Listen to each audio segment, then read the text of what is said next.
Bismillahirrahmanirrahim. Assalamualaikum warahmatullahi wabarakatuh. Yang terhormat kepada Bapak Sunarto MPD selaku dosen pengampu mata kuliah ilmu fikih di kelas PGMI dan teman-teman semua yang saya sayangi. Perkenalkan, nama saya Anis Muslihah dengan NIM 253141098 dari kelas PGMI 2C.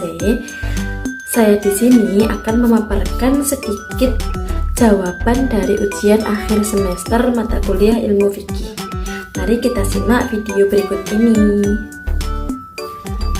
Yang pertama akan membahas tentang analisis perbedaan pembacaan basmalah dalam sholat.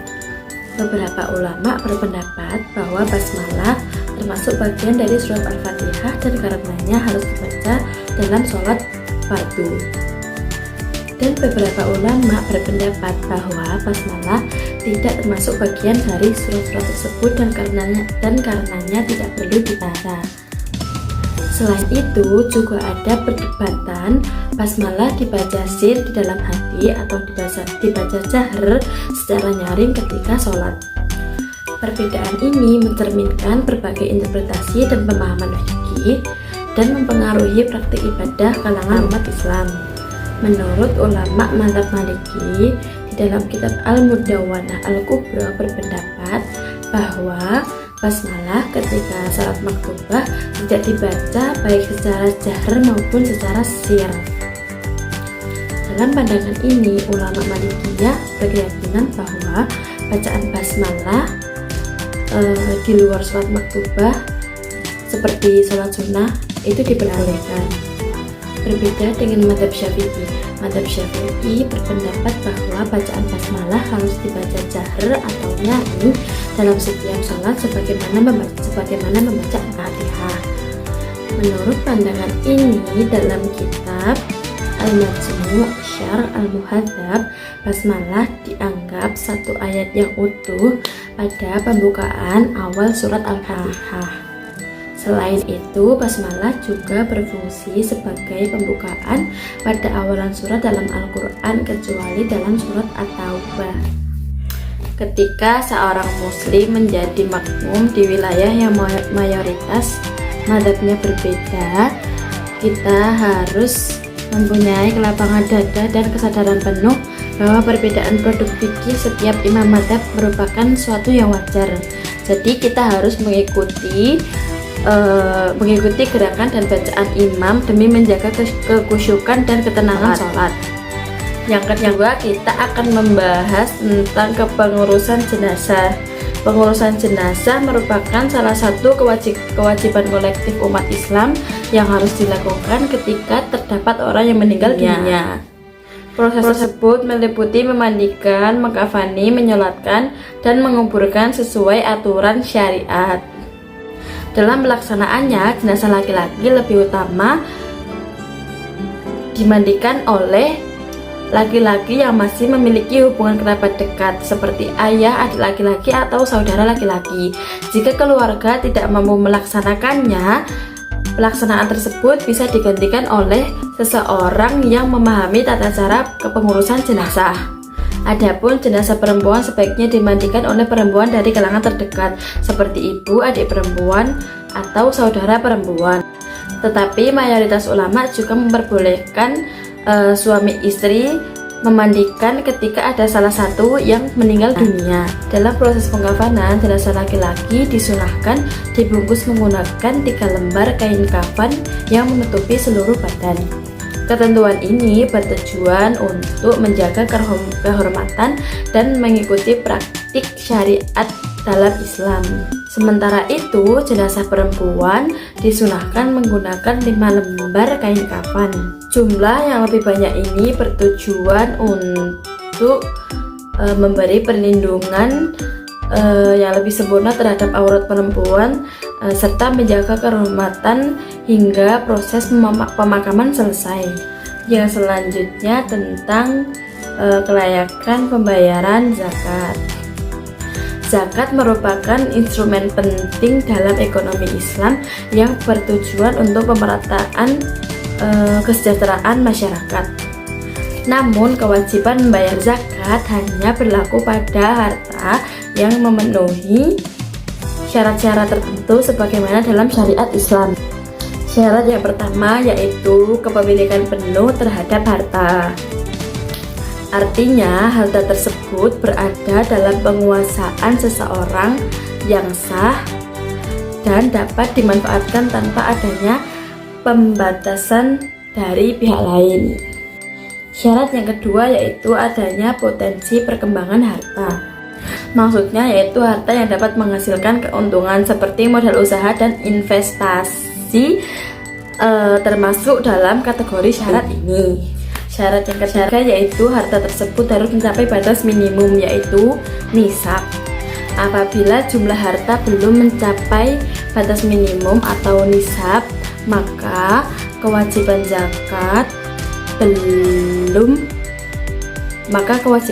belum berlaku bagi si pemilik harta tersebut. Syarat yang terakhir yaitu haul. Haul artinya masa kepemilikan harta yang telah berlangsung selama 1 tahun hijriah. Ketentuan ini ditujukan bahwa zakat dikenakan pada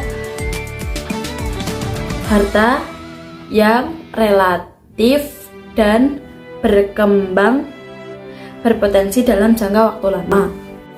Selanjutnya yang keempat ada kriteria syarat-syarat naik haji. Haji merupakan ibadah yang menempati posisi penting dalam Islam karena merupakan salah satu dari rukun Islam. Kewajiban ini berlaku pada setiap muslim yang sudah memenuhi syariat dan mampu melaksanakannya. Adapun kriteria syarat-syarat haji yaitu yang pertama beragama Islam. Kewajiban haji hanya ditunjukkan untuk umat Islam karena bentuk ketaatan kepada Allah Subhanahu wa taala. Syarat yang kedua yaitu sudah mencapai usia balik. Anak-anak yang melaksanakan ibadah haji tetap mendapat pahala, tetapi kewajiban hajinya belum dianggap gugur hingga ia memasuki usia dewasa. Syarat yang ketiga yaitu seseorang yang haji harus memiliki akal yang sehat, yaitu orang yang mampu memahami dan melaksanakan seluruh rangkaian haji. Yang selanjutnya ada syarat merdeka. Merdeka juga termasuk syarat dalam pelaksanaan ibadah. Dalam beberapa syarat tersebut ada syarat yang paling utama yaitu kemampuan atau istitoah. Kemampuan tersebut meliputi kemampuan fisik, kemampuan biaya, keamanan perjalanan, serta kemampuan memenuhi biaya kehidupan keluarga selama ditinggal ibadah haji di Makkah. Yang terakhir yaitu ada perbedaan metodologis penggunaan berbagai metode ijtihad dalam menghadapi perkembangan persoalan keagamaan di era modern. Lembaga fatwa menggunakan berbagai metode ijtihad untuk menghasilkan keputusan yang sesuai dengan prinsip-prinsip syariat dan relevan dengan kebutuhan masyarakat. Yang pertama ada metode tarjihi. Metode tarjihi yaitu metode yang dilakukan dengan cara memilih pendapat ulama yang paling kuat setelah mempertimbangkan kualitas dalil dan kesesuaiannya kondisi yang dihadapi. Pendekatan ini sering digunakan ketika terdapat beberapa perbedaan pendapat mengenai suatu persoalan hukum. Yang kedua yaitu metode ilhaqi. Metode ilhaqi ialah metode yang dilakukan dengan menggabungkan persoalan baru dengan kasus yang memiliki ketentuan hukum karena keduanya memiliki kesamaan alasan hukum atau ilat. Yang selanjutnya ada ijtihad insya'i, merupakan upaya merumuskan hukum baru terhadap persoalan kontemporer yang belum pernah dibahas secara rinci oleh ulama terdahulu. Metode ini banyak digunakan untuk merespon perkembangan teknologi. Ekonomi digital dan fenomena sosial modern lainnya. fatwa yang dikeluarkan oleh Majelis Ulama Indonesia bersifat ghairu ilzam, yaitu tidak memiliki kekuatan mengikat sebagaimana peraturan perundang-undangan negara. Meskipun demikian, fatwa tersebut tetap menjadi rujukan penting bagi masyarakat dan disusun melalui proses kajian ilmiah dan pertimbangan para ulama. Karena disusun melalui proses kajian ilmiah dan pertimbangan ulama yang memiliki kompetensi di bidang keislaman. Sekian analisis dari jawaban ujian akhir semester mata kuliah fikih tadi. Hanya itu yang dapat saya sampaikan. Banyak salah kata dan pergerakan yang kurang berkenan di mata dan hati audien. Saya pribadi meminta maaf yang sebesar-besarnya. Terima kasih untuk semua audien, semoga sehat selalu.